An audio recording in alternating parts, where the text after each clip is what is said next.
I was giving a couple of minutes for people to, begin and join in. I'm Maria Mello. I'm a SWAT class of '08, and I'm also a current member of the Alumni Council. The SWAT talks are hosted by the Alumni Council. I'm going to be moderating the SWAT talk. I do want to just share, I'm an assistant professor of special education at St. John's University, so I'm really excited to be having these conversations with Chris and Jonathan. Just a brief about our format.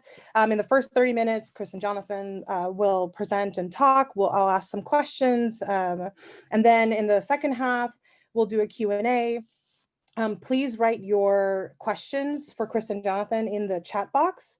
I'll be moderating the chat box, and we might not get to all the questions, so I'm going to try to ask similar themes or consolidate some of the questions as well. And then also, when you do write a question, please write your name and, if applicable, your class year when you ask a question. So I'll get started. I'm really excited to be moderating this talk with two excellent SWAT alums who are experts in the field of education. So first is Chris Edley. He's from the class of 1973. He is the Distinguished Professor of Law at UC Berkeley School of Law. He served as the Dean of the UC Berkeley School of Law from 2004 to 2013. Prior to that, he taught at Harvard Law School for 23 years. He served in the White House policy budget positions under Presidents Jimmy Carter and Bill Clinton. He has held senior positions in 5 presidential campaigns, including senior policy advisor for Barack Obama. He served under on Obama's transition board with responsibility for education, immigration, and health. His prolific work is in the areas of administrative law, civil rights, education policy, and domestic public policy. And Chris works both in academia and public service. He is also the co-founder and president emeritus of the Opportunity Institute, which works to increase social and economic mobility and advance racial equity through partnership and collaboration with those seeking to promote systems change. And then we have Jonathan Glater, class of 1993. He is a professor of law at UCLA, where he currently teaches education law and policy and disability law. He previously taught at the University of California, Irvine School of Law. He received his JD from the Yale Law School, and after graduating from law school, he worked in private practice both in Argentina and New York City, and he's also worked as a reporter for the New York Times for 9 years, covering business law and higher education finance. His scholarship focuses on law and higher education, with a particular focus on accessibility of higher ed and the implications of student debt. And his work has been published in Stanford Law Review, the Harvard Civil Rights, Civil Liberties Law Review, California Law Review, and the UC Davis Law Review. And so before we begin, or I ask my first question to Jonathan and Chris, I do want to acknowledge the context for which we're having this conversation and sort of bring to the foreground the events that really impact our conversation on education, racial justice, equity, and reform. So currently we're in the middle of a COVID-19 pandemic, as many of you know. This past year has really highlighted and exacerbated the present inequities and inequalities for students in regards to race, class, disability, and many other things. And then the other context I want to acknowledge, 2 other things, is there has been like a current political crisis, and with the assault on the Capitol a few weeks ago. And then also another political context is that Biden, tomorrow is his inauguration, and he's going to take office. And so I think all of these contexts are really relevant when we think about the future of the American education system. So my first question is, considering all of those things that I highlighted, all of those contexts I highlighted, what do you think are the main concerns impacting education? And what do you think is maybe the most challenging aspect in addressing change and reform, especially in terms of equity and justice? So I'll turn it over to Jonathan or Chris. One of you can start. Youth before beauty. So go ahead, John, please. I was wondering who you were referring to. Okay. It's really an honor to be here, and I'm flattered to be asked to be part of this discussion tonight with all of you. And I guess, Maria, the situation that you laid out really already highlights the issues that are of most concern, right, of the moment, because the pandemic in particular has just ripped the lid off so many dimensions of festering inequality that we have seen both in the K-12 area and in higher education. And what seems to be happening that is kind of promising coming out of this horrible moment is a recognition of the extent to which the challenges students face at all these levels are not of their own making. And what that means in turn is that the responsibility for helping students to thrive is something that all of us can take on, right? That all of us can help with. So even as I worry about the health challenges to our teachers, not the law teachers, we have it relatively good because we're doing so many things remotely. But when I think about, again, K through 12 and really preschool through, 3rd, 4th grade teachers, I take heart from the degree of concern for the teachers and concern for the students, the attention to inequalities that were there. That I think is a promising sign, right? That there will be more attention to trying to close gaps that are sadly not new. Well, I of course agree with all of that. When I think about the risks that are posed in our current circumstances, one that I think gets too little attention is that as the education sector tries to recover from the pandemic, will it use additional resources simply to fill the potholes, to backfill from the cuts and the resource stresses that have come about as a result of the pandemic and declining state and local revenues? Or will we instead, to use the Biden slogan, build back better? From the perspective of equity advocates, building back the same system that we've had would be a tragic lost opportunity to take advantage of what we've learned about the nature of disparities and disadvantages, to take what we've learned about uses of technology, and not just rebuild, but really reform, reimagine education. I think the same is true in higher education as well. And I'd like us to hold both our political leaders and our education leaders to a standard that says you can't go back to business as normal. You can't go back to instruction and learning as normal. This is an opportunity to really improve over what we had before. And carpe diem, let's seize the day. Let me just add one other risk that I see. During the summer and early fall, I really felt that the nation was at a particular moment of possibility with respect to racial reckoning and general civic discourse around issues of inequality. Indeed, it is quite remarkable that President-elect Biden and Vice President-elect Kamala Harris shortlisted racial justice as one of the top 4 or 5 White House priorities for their administration.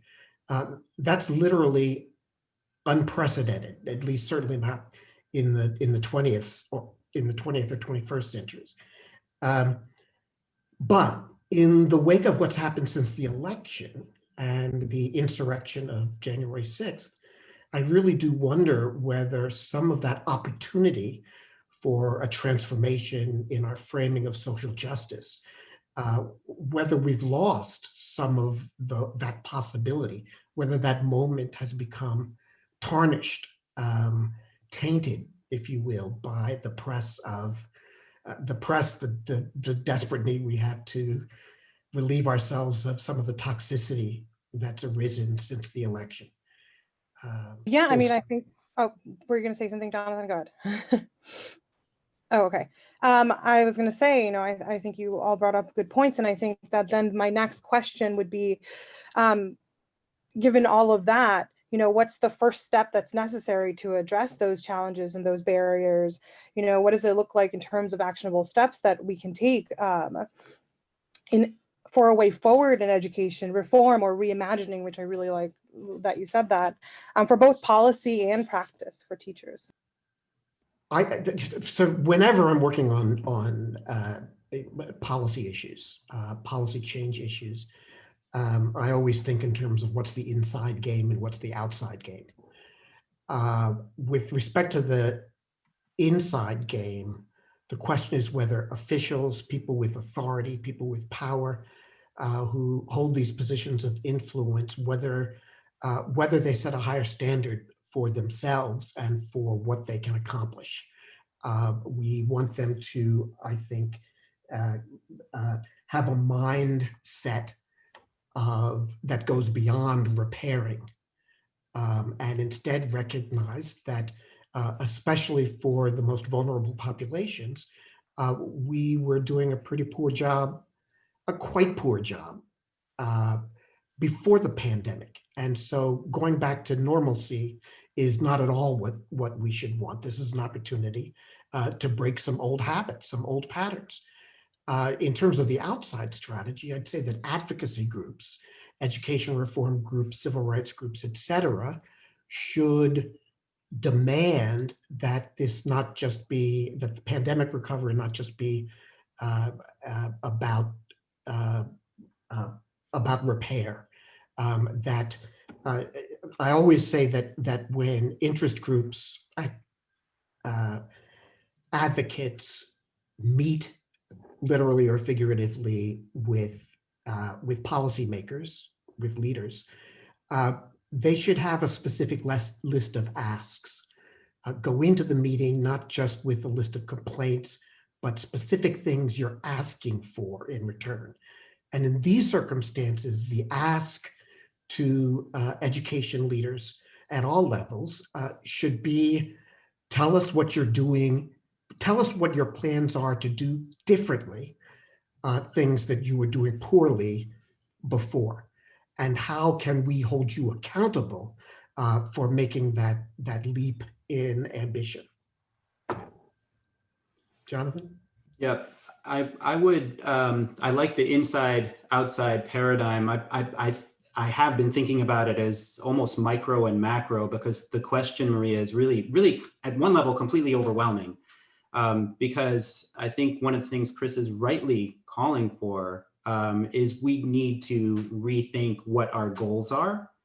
Because if we don't think about what our goals are, it's going to be very difficult to assure that we design, right, the educational mechanisms, that we provide the right student supports to achieve those goals. And that's a kind of abstract, difficult conversation to have. I don't think it's one that we have ever had, right? I mean, like to ask what is the point? Education at times is treated as a means to an end, right? To bringing the civic community together and things like that, but not in terms of, well, who should be learning what, where, and how. So I think that macro perspective is critical, especially now, because we are at maybe a transformational moment. If we're ready to know what should we be reaching for, that's the guidepost. But at the same time, and I see some of the questions in the chat related to this as well, there's the micro level.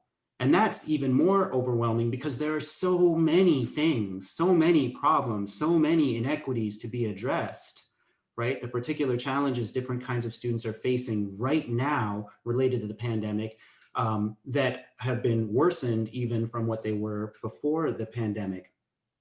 And so I have two kids, and they're young enough that Frozen 2 was a relatively recent screening event for us. And there's a song in Frozen 2, Do the Next Right Thing. We just start with what we know the next right thing is. So to be specific, one example I've been thinking about a lot is trauma-informed teaching, because whenever we get back to in-person teaching, we're going to be dealing with a group of kids and college students and law students who are coping with varying degrees of trauma, and training teachers at all levels what that means and how to support students who have been through a traumatic experience is going to matter tremendously. And that's a very specific ask, as Chris articulated it. It is one of the next right things I think we need to do. But we need to do these things all at once. We need to fix the car while it's going 75 and possibly over a cliff. So it's a challenging, right? It's a challenging and also in some ways exciting and terrifying moment. Yeah, beautifully put. I'd add, if I may, at least, if look, there are changes, looking at some of the chats, there are changes that need to take place both in individuals with respect to mindset with regard to their personal goals, and there are changes that need to take place at a systemic level. Personally, I work mostly at that level. I'm a lawyer. I think in terms of systems and institutions and regulation and statutes. I don't think in terms of voluntarism. I only think in terms of incentives, if that's the most efficacious way to get towards a goal. But at the end of the day, issues of equity, issues of civil rights, it needs more than encouragement. It actually needs standards, it needs enforcement, and it needs vigilance. So I want to make that point. But the second thing, and Jonathan touched upon something that I think is actually the key to the next generation of revolution in education. And that is to think about the personal, familial, community circumstances of the child, the chronic stress, the trauma that is experienced by children, and the recent brain science over the last 2 decades that has demonstrated beyond argument that this kind of context has a serious impact on learning, on both social and emotional learning as well as academic learning. And yet, when we think about addressing addressing learning issues, we expect too little attention from our educators and from other child-serving bureaucracies, for that matter, too little attention to the problem of mitigating the effects of trauma and chronic stress. The best we do is maybe we think about kind of wraparound services of an elementary school or a middle school, but too often we expect the school budgets to pay for that, or we set up wraparound services that are really based on the heroism of local leaders and ad hoc agreements with philanthropies, rather than systemic changes that will make public health systems feel accountable for the health of students and the success of students. And I could go down the list to homelessness, to food insecurity, to violence. If we're going to move the needle on education equity, close these gaps that have been almost impervious to reform efforts since we stopped trying to integrate schools, if we're really going to move that needle, then I think we have to look at this issue that Jonathan raised about trauma, about chronic stress. And the standard should not be pure racism, pure economic inequality.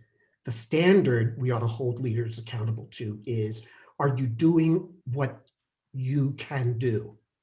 Are we doing what we can do to give children in need the support and interventions that they need?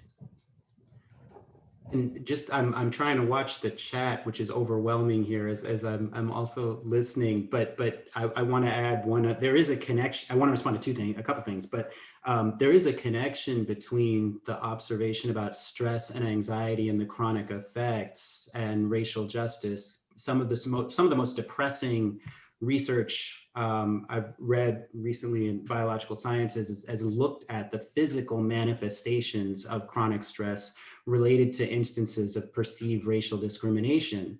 And that's depressing, right? In terms of just the effect of chronic stress and anxiety on people over time, because it's cumulative.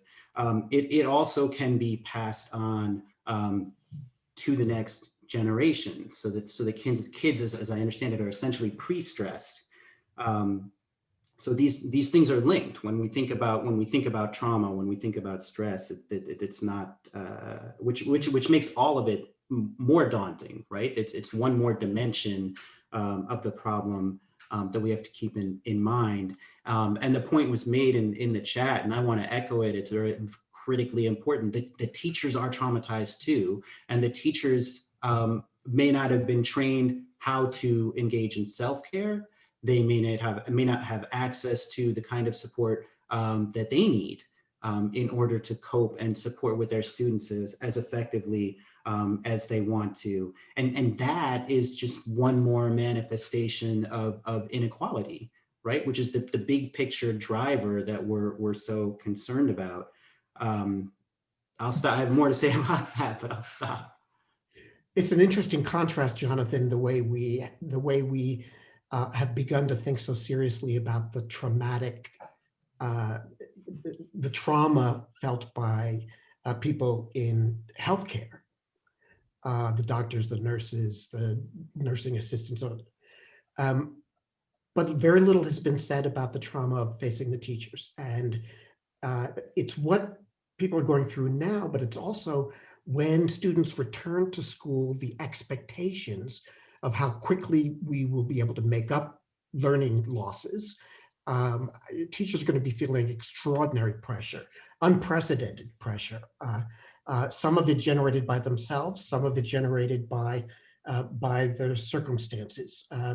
I think it's really a moment for teacher unions in K-12 to step up and really give full voice to the challenges that are facing their members all over the country, but especially, frankly, in the communities that, as always, face the brunt of these catastrophes. And one of the, I'm not going to call it a silver lining or an epiphany, but one of the things I think a lot of parents have realized as they're trying to supervise, hold down jobs, hopefully, and supervise remote learning by kids, is how challenging the job of a teacher is. And hopefully that will translate into support for the kinds of teacher support that we're going to need, that we need now. I'm sorry, we're on a roll here. I get, but I think the other thing is it is hard to be a great teacher. It's hard to be a good teacher, even. It's hard to be a good teacher over the course of an entire career. But now we're saying that what an educator has to do is now more complicated, because we want instruction to be informed by trauma and chronic stress. We want teachers to monitor the emotional, psychological health of their students and be first responders when students or their families are in crisis. If you go to a master's program to become a teacher, there's very little in the curriculum, a course or two, that prepares you for those kinds of responsibilities.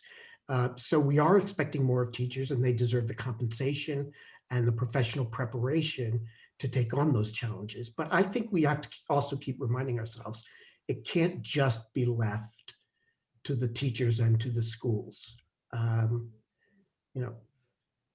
I doubt that there are many superintendents in the country that show up at the budget hearing for their county health department or the housing department and make the pitch that housing programs or mental health programs need to be oriented towards student success.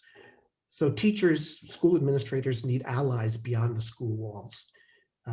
And frankly, those of us who are outsiders we always bemoan the fact that education governance is so fractured, federal, state, local, county, municipal, district.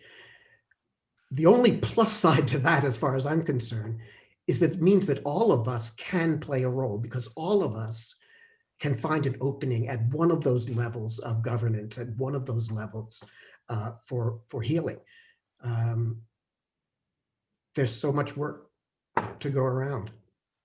Well, Maria, we hijacked you. You should go ahead. I know. I was gonna say, Chris, you answered my next question, which was about like what are the roles we can play in community for like systemic change, especially because for my own teachers, when I talk to them, they don't feel like they can enact institutional change, that it's hard for them, their role as a teacher, and to also be the person to like change systems. They always often talk about that. And I feel like, what can a teacher do then to be in that role, to have that like, to change, like to have that institutional change rather than just, you know, their individual change within their classroom alone. I don't know if you want to answer that or, yeah. Well, first of all, I say a good union local helps with that. Mm-hmm.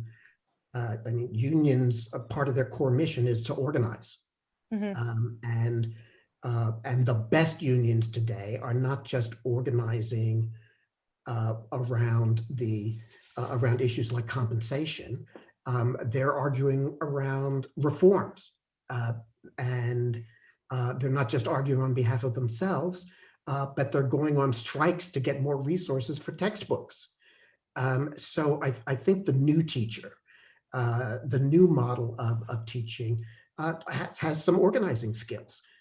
I would simply caution that for teachers, for civil rights folks, for lay folks like those that are in the chats, pay attention to evidence. This is not rocket science. It's harder than rocket science. Ideas should not be coming out of your navel. There should be opportunities to learn from the experiences of others, learn the evidence that's been accumulated by others in framing the demands that you make of whatever insiders you come face to face with. It's hard stuff. Study before you leap. But what do you expect an academic to say, I suppose? Okay, so there are lots of great questions in the chat, and I don't know if we're going to get to all of them in the next half hour. I think that I'm going to highlight a couple of them that have sort of had similar themes. And one of them was about budget, and it actually highlighted, there were a couple of questions about money and budget, but that was also one of the questions that I got as well, that there is any hope for like a funding system for public schools to change that isn't driven by property taxes, that doesn't depend on income level of the community. And if there's hope, what would it take to get there? And then there are some people who are also, and I'm overwhelmed by the chat, I can't see the other question. But if you want to answer that one first, and then I'll try to find this other question that's similar. I'll hand it over to you. I think the short answer is politics, but the longer, but that's kind of a cop out. The longer answer is to say that in the past, pushes for educational equity in K-12, public schools have pursued one of two paths: the legislature, and an effort to modify the funding formula, taking into account wealth disparities between districts, and sometimes also taking into account differential needs across school districts. And the other is the courts, right? The other is the courts. Although the courts have not been supremely receptive to arguments about educational equity, but sometimes they are. There's this, the Gary B case that was just decided, was it last year? I'm going to blank on the date, but it's a relatively recent case in which a federal court found at least a basic right to some quantum of educational quality. And I won't go into the details about how much precedential weight that opinion has, but it's a remarkable opinion that the court produced. in reaching that conclusion. Chris? I mean, if we're going to talk law for a second, I think it's worth noting that the Supreme Court decided that in a case called San Antonio v. Rodriguez, that education is not a fundamental right guaranteed under the Constitution, under the US Constitution. That decision was in 1973, and it was a 5-4 decision. 5-4. So it's not inconceivable that a decade from now, a different Supreme Court consensus supported by a social movement would come to a different conclusion on the constitutional question. Meanwhile, there are state courts and there are state constitutional provisions regarding education, and those have certainly been more fertile ground since 1973 for education litigants. But I want to take seriously Jonathan's notion that it's politics and say, well, it's actually, I think it's worse than that because it's not just education politics. It's difficult for me to imagine something as fundamentally important as education finance, with K-12 being a huge portion of state budgets. It's difficult for me to imagine really transformative revenue measures just in education. So I think it is going to have to be part of a broader progressive turn in our politics.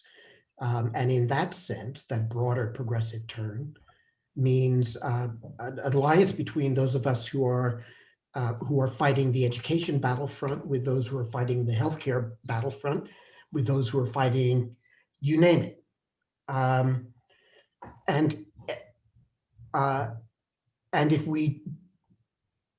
I think that while it's good to generate energy about the possibility of new revenue sources, we should have pretty minimal expectations unless there's something extraordinary about the local circumstances, a particular political moment in some jurisdiction.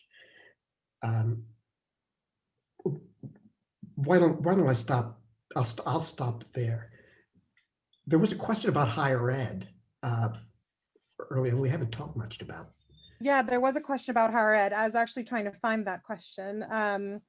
And then there were a couple of questions about vocational education and a sort of if there's possibility of returning to a focus also on vocational ed as well. I think there were a couple of questions about that. And I'm trying to find the higher ed question too. All right, we'll find it. You want me to start? Why don't I say something about vocational education? Look, there are a couple of things. There are a couple of things that the education system is lousy at, and I think career and technical education is one of them.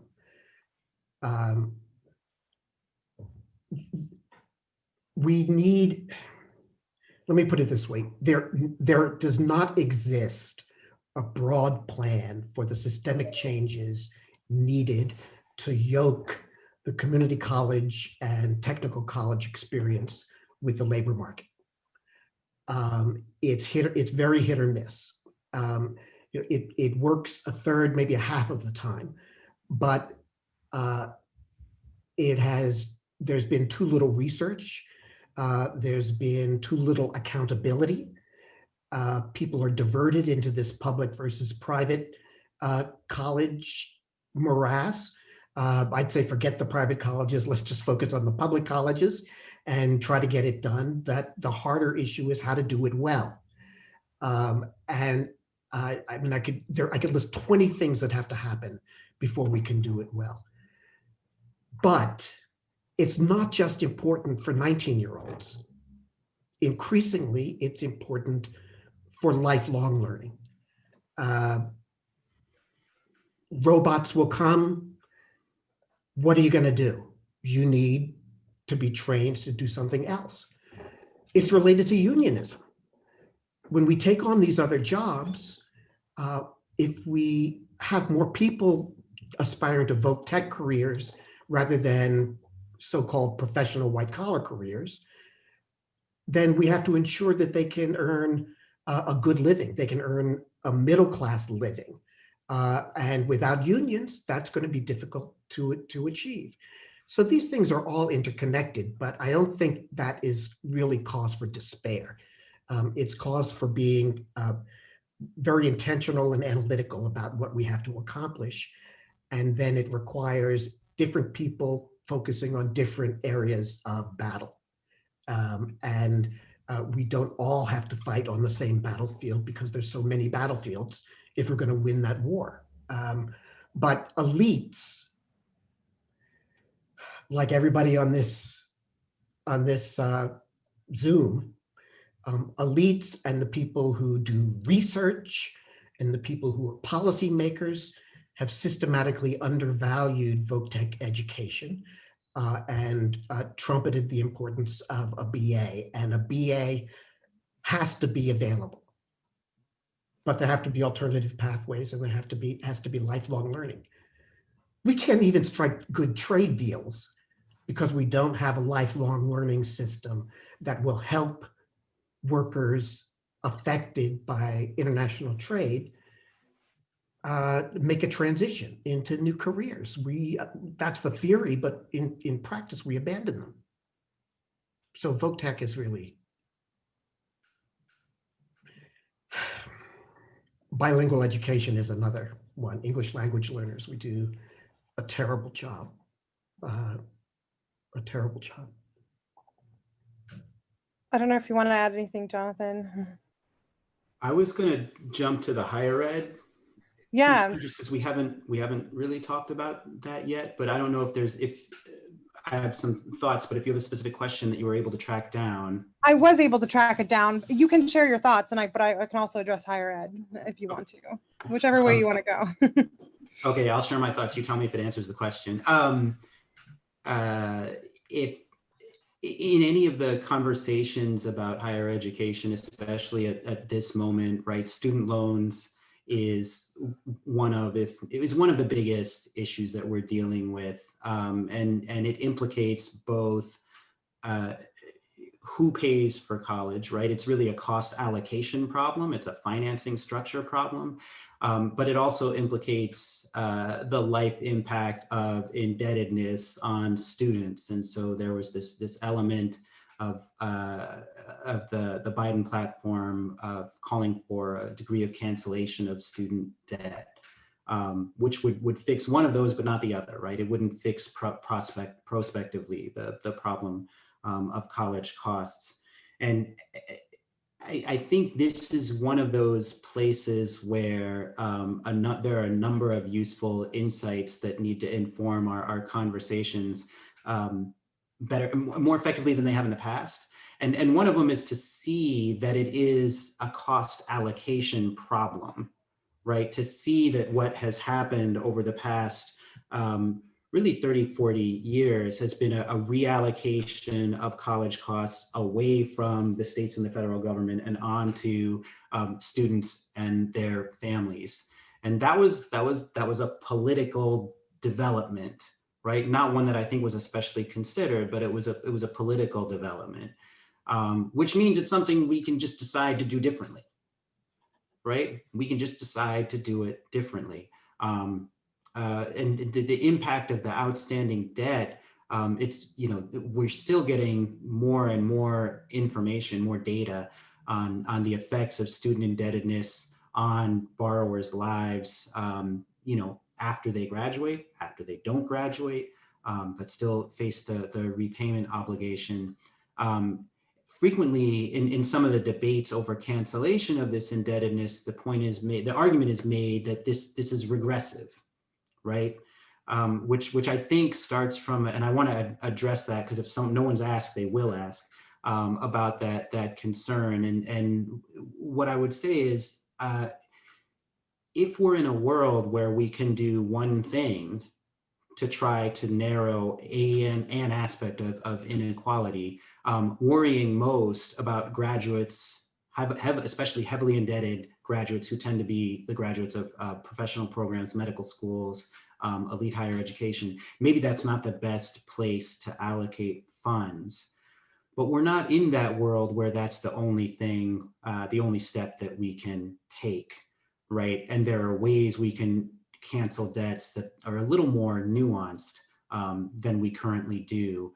And the last point I would make, because it ties to one of the things Chris was talking about with respect to revenue, to the extent that we're worried about income inequality and student loan cancellation providing a windfall to people who don't actually need it, we actually have a very effective redistribution mechanism for income in this country, and it's called the Internal Revenue Code. And I find it interesting that it's not played a larger part in the discussions about student debt. Again, that macro flying very high up to see the different aspects of a phenomenon under study, as well as the micro policy consideration, this idea of canceling some finite amount of debt. You know, we are still in the Reagan era, in the sense that there's still so much political force behind the idea of smaller government and no tax increases. That's a starting difficulty for anything certainly in the domestic policy arena. But let's put that to one side. I think we all recognize that. I think Jonathan makes some great points. There's an alternative path that I'm particularly interested in, which is just blowing the whole thing up. Because it seems to me we should conceptualize higher education as something along the lines of Social Security. And the way Social Security works, as I hope you all know, is that the retirement benefits I'm looking forward to soon will be paid by people who are currently working through a payroll tax. So as you work, you are paying for people who are retired, and the intergenerational deal is that then when you're retired, the workers at that point will be paying for your retirement. If you think of it the other way, in reverse, the idea would be if you're working, you pay for the tuition of current students, and current students don't pay tuition. But when they graduate, those students become workers, and then they pay the tuition for the succeeding generation. So that's sometimes called a pay it forward structure, which is a term that confuses me. But it's a different kind of intergenerational deal.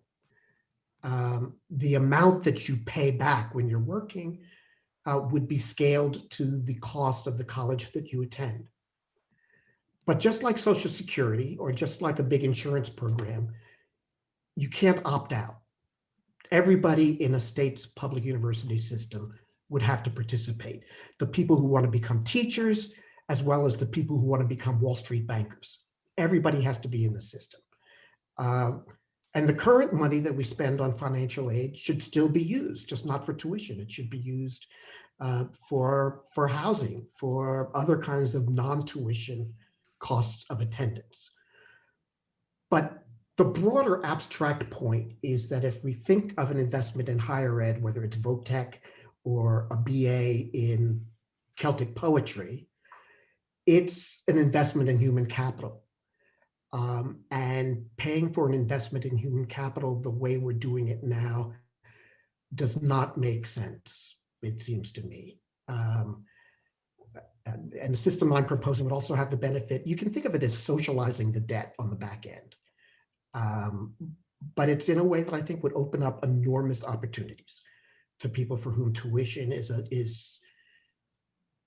and I'm only talking about public universities. So if we're going to make dramatic progress, we need dramatic kinds of changes.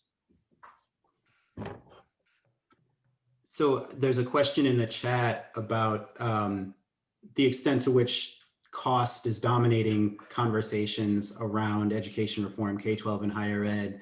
And I share that concern. I think the rhetoric is incredibly powerful. And one way to respond, there's an economist, Walter McMahon, who went and looked at spending on higher education versus the return on it's not just higher education, and the return on the investment, and concluded that there was radical underinvestment given all the benefits that come from wider dispersion of higher ed. So that's one response.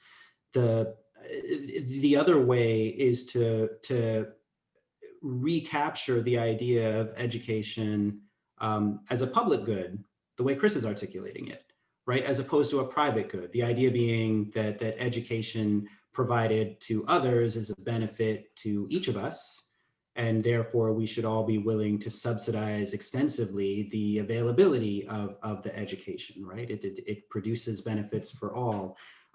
That has not been the way that education has been predominantly talked about, I think, in recent years. It is framed more as a private good. And I use this language too, right? When I talk about education as an investment for the individual student, I'm now using the language of individual return, right? I'm going to pay tuition and then I'm going to get a job that pays higher income. And that's, that's the benefit of education. It's a benefit just for me. And we somehow have to move away from that. And in order to build support for this the sharing of the subsidy to make education more accessible. And that's difficult to do. That reframing is difficult to achieve. Because it's so deeply entrenched is the idea that I'm educating myself for a benefit to me. On the cost issue, I think that obviously Jonathan's 100% correct. On the cost issue, though, I also think that, and there are places where the cost issue is just an unbelievable barrier. I mean, I'd point, for example, to early childhood learning and childcare. If we really want to have a system, a quality system that is universal, it's a large investment. Special education, underfunded, a huge problem for local school budgets. But here's what I think about proposals that cost a lot of money. It may just be that the politics is telling you you can't do it all at once. And what we should argue about is not whether to do it at all, but maybe the pace at which it can be accomplished. If we can get started on it, and I always believe in starting with the hardest part of the problem, not the easiest part of the problem. So the neediest population, not the most politically powerful population, if you can. But if you can at least get started, then you have a chance to build momentum and build broader support and ultimately accelerate the funding as it's needed. So I think the argument about cost is instructive, but not determinative. It should change our strategy, but not our vision. Full stop. Okay, we have 9 minutes left. That was wonderful. I wish we had more time. We do have, so here are a couple of topics that were the similar across the board. There was one topic about BLM and restorative justice. And then the other one was about Biden's pick for the Secretary of Education. And then I liked this question to end on with all the complications, that we've discussed throughout, this past hour. What would you say are any of the priorities that are sort of uniform across the country, or do they vary by locality? You know, is there anything, a uniform priority across the country, or should it be locally focused? Whose turn is it? Any of you? I don't know. If the spirit moves you, go ahead. Okay, well, right. Okay, well, what should be a priority and has a good chance of becoming a priority almost everywhere in the country is equity, but by which I mean narrowing disparities between student subgroups in opportunities or resources on the one hand, and outcomes on the other hand. I chaired a committee for the National Academy of Sciences that did a report on this recently, and tackling these equity issues in education has to begin with defining it and measuring it. If we're going to build accountability for narrowing those disparities, then we have to have some agreement with the National Academy of Sciences was trying to jumpstart on how to characterize the inequality. Helps us focus. So that's my answer on the national universal priority, if you will. On the Biden appointments, they're good people. They have substantial accomplishments. The but is that I always worry with appointments of this sort that you take a state or local official who's done a great job, you put them in a federal cabinet position, and they think the right thing to do is to get everybody to do what they did in their jurisdiction. And if what they did in particular, if what they did was escape federal regulation, then they think the right thing to do is to minimize the federal role. My priority is equity. If you minimize the federal role, just like if you minimize the federal role in civil rights, it's less likely to happen. So my concern would be a superintendent or a deputy superintendent who believes, hey, I was a beautiful flower. Therefore, my federal policy is to let 1,000 flowers bloom.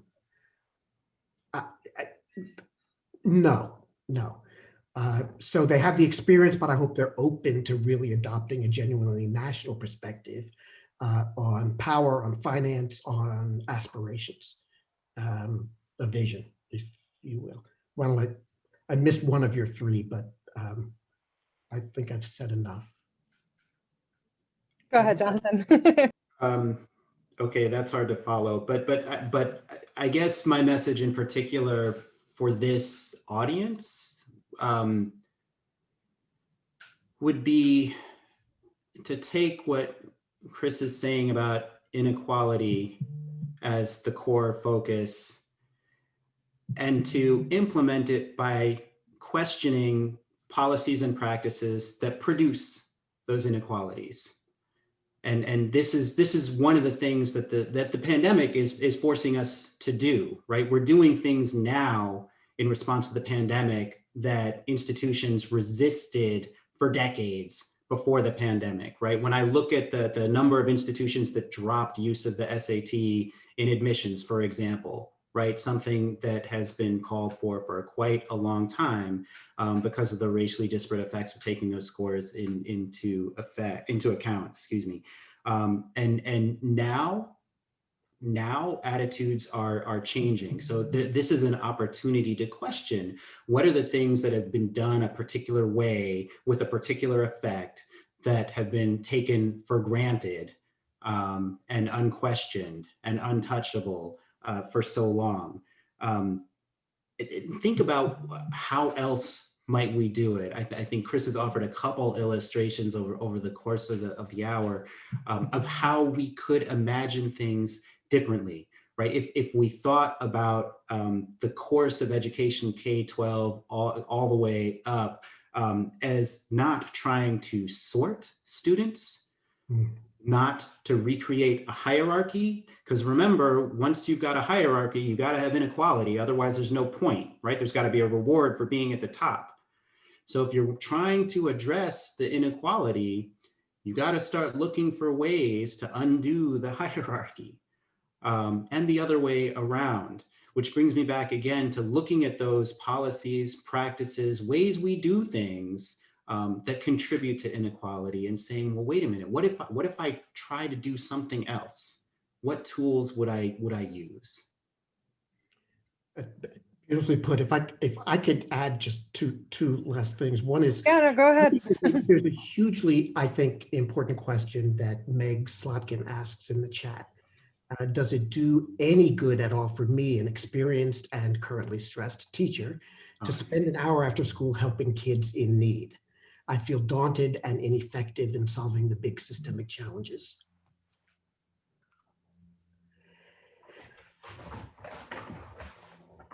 I hear you. And this is where I think you have to apply the cliche different strokes for different folks. Not everybody is good at one thing. An orchestra does not have all violinists. Somebody has to play the piccolo, somebody has to play the bass drum. So I think each of us needs to find our instrument. That's one point. But having said that, I mean, for example, I know I could never be a teacher. I mean, a real teacher, not a law professor. That's easy. Being a teacher is too hard for me. This has always been too hard for me, for a whole variety of reasons, mostly having to do with my deep character flaws and the rest. So, but I do think in terms of systems and institutions and law and mathematics. If you're a teacher, whatever you're doing, you should not only find your own instrument, but you should also, to mix metaphors, look for ways to have a force multiplier. So you as an individual, if you're an experienced teacher, sure, you can tutor a kid or a couple of kids. But another thing a teacher might do is train some high school students on how to be tutors for middle school students or for 5th grade students. Be a teacher of teachers, if you will. That's what I think of as a force multiplier. You're using your talent to have a broader impact while remaining individualized. So I think each of us needs a strategy of that sort. And the last thing I'd want to say, and this is, and then just by way of closing, is that it's especially important at this moment to speak up for the importance of evidence and research. Truth about what we need and what we do and what we accomplishment is important. Telling the truth.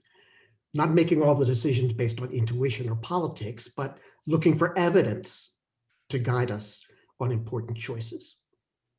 What I'd also say is, if you look at the miraculous success in finding a vaccine in less than a year for COVID-19, supported by strong science and evidence and attention, suppose we had a similar goal in education. What's the Project Warp Speed that we would want in education? And do we have the wherewithal to accomplish in anything like the time frame we saw for the urgency of COVID-19? Well, I think the needs of many of our children are almost as urgent. Chris, that's wonderful. Jonathan, do you have any final words before we sign off? Chris just dropped the mic. I'll go with Yeah, that. he did. He really did. So I want to thank you both, Jonathan and Chris, for the wonderful conversation. I really wish we had hours to talk about this. I think I could sit here and listen to you both talk for a while. Change careers. No, don't do that. Stay where you are. So thank you both very much, and I hope you have a wonderful evening over in California. Thank Thank you. you, Maria. Bye, Swarthmore. Bye, Swatties. Don't burn it.